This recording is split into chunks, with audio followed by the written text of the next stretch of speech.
পরিণত করেছিলেন, প্রতিষ্ঠিত করেছিলেন। অশ্লীল নগ্ন দয়াপনা সমাজকে একটি সোনার সমাজে পরিণত করেছিল। কারণ কিসের মাধ্যমে? একমাত্র আল কোরআন বাস্তবায়নের মাধ্যমে। ঠিক না ঠিক? আপনারা কি জানে আছেন বাংলার জমিনে আল কোরআনের আইন প্রতিষ্ঠিত হোক? আমরা সমস্ত কিছু দল মত ধর্ম বর্ণ সমস্ত কিছু রুদ্ধ হতে আমাদেরকে এই জমিনে কাজ করতে হবে। আপনারা রাজি আছেন? আপনার কি ভেদাভেদ রাখবেন? সমস্ত প্রকার ভেদাভেদ আপনার ভেদাভেদকে ভুলে যাবেন। ফেদান রাসূলের যুগে আমার প্রায় মনের কাছে জাগ্রত হয়, আল্লাহ রাসূল সাল্লাল্লাহু আলাইহি সাল্লামকে যখন মক্কায় হজ করতে বাধা দেওয়া হলো, আল্লাহ রাসূল ফিরে আসলেন। পরবর্তীতে যখন তিনি মক্কায় ঢুকলেন, বিনা বাধায় বিনা রক্তপাতে মক্কা জয় হয়েছিল। বলেন ঠিক করে ঠিক? সেখানে কোন সংঘাত হয়েছিল? আল্লাহ রাসূল কারোর কোন প্রতিশোধ নিয়েছে?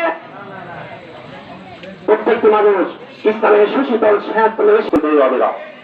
সম্মানিত উপস্থিতি, এ পর্যায়ে আপনাদের সামনে গুরুত্বপূর্ণ বক্তব্য রাখবেন বাংলাদেশ জামায়াত ইসলামী পাংশা পৌর শাখার সংগ্রামী সেক্রেটারি জনাব মাওলানা আব্দুল হালিম। বক্তব্য রাখবেন জনাব মাওলানা আব্দুল হালিম।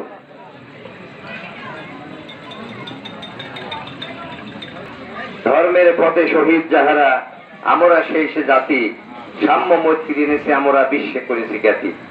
বাংলাদেশ জামাত ইসলামী যশা ইউনিয়নের 8 নং ওয়ার্ড কর্তৃক আয়োজিত আজকের এই কর্মী সমাবেশে সম্মানিত সভাপতি, প্রধান মেহমান, বাংলাদেশ জামাত ইসলামী রাজবাড়ী 2 আসনের আগামী নির্বাচনে জামাত কর্তৃক মনোনীত সংসদ সদস্য প্রার্থী জনাব হারুন রশিদ, পাংশা উপজেলা এবং পৌর শাখার অন্যান্য নেতৃবৃন্দ, সম্মানিত উপস্থিতি, বিষয় হচ্ছে আমরা সবকিছুই বুঝি, ভালো মন্দ আমরা বুঝি, বুঝি না বুঝি। ওই যে একটা কথা আছে যে ওই পাগল পাগলা তিতা মিঠা বোঝে না, পাগলের সিন্নি দিও না জিলেপি দিও না, আছে না কথা? কিন্তু আমি বলি আসলে পাগল তিতা মিঠা বোঝে। বোঝে না বোঝে? বোঝে কিনা আপনারা কি বলেন? বোঝে না বোঝে? অবশ্যই বোঝে। তার মানে এটা না সবাই বোঝে। রাসূল সাল্লাল্লাহু আলাইহি ওয়াসাল্লাম বলেছেন, সাহাবীরা জিজ্ঞেস করলেন, ইয়া রাসূলুল্লাহ হাবিবাল্লাহ, পাপ কি? আল্লাহ নবী সাল্লাল্লাহু আলাইহি ওয়াসাল্লাম বললেন, তোমার দ্বারা যেটা সংগৃহীত হলে, প্রচার হয়ে গেলে, জনসমক্ষে সেই ঘটনা আসলে তুমি লজ্জা বোধ করবা, এটাই পাপ। আজকে যারা চুরি করে, যারা জিনা করে, টিয়ার কাবিকা খায়, যারা আজকে 30 কেজি চাল 15 টাকা দরে 450 টাকা নেওয়ার পরে 25 কেজি 24 কেজি দেয়, এরাও বোঝে যে এটা পাপ। ঠিক না বেঠিক বলে? বোঝে না বোঝে?